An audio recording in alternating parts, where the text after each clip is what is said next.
பொதுவாக குழந்தைங்களுக்கு மாறுசளி இருக்கும்போது புகை வைக்கிறது, தட் இஸ் இந்த நெபுலைசேஷன் இப்போ வச்சா லைஃப் லாங் அதை கண்டினியூ ஆகும் அப்படின்னு பயப்படுறாங்க. இது ட்ரூத்தா இல்லை மித்தா? வணக்கம், நான் உங்கள் பீடியாட்ரிஷியன் டாக்டர் முத்துவீரன் பேசுகிறேன். குழந்தைங்களுக்கு மாறுசளி ஏற்பட்டுச்சுன்னா புகை மூலிமா அதை கரைக்கிறதுன்றது, அதாவது நெபுலைசேஷன் மூலிமா அதை கரைக்கிறதுன்றது ஒரு மெத்தட் ஆஃப் ட்ரீட்மெண்ட் தானே தவிர வேறு எதுவும் இல்லை. அதனால் புகை வைக்கிறதுனால இது லைஃப் லாங் கண்டினியூ ஆகிடும் அப்படின்னு நினைக்கிறது ஒரு complete myth.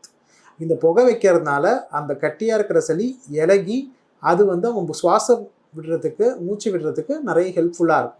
So it's a mode of treatment. Thank you. வேறு ஏதாவது உங்களுக்கு சந்தேகம் இருந்துச்சுன்னா நீங்கள் கீழே இருக்கிற நம்பரை காண்டாக்ட் பண்ணலாம்.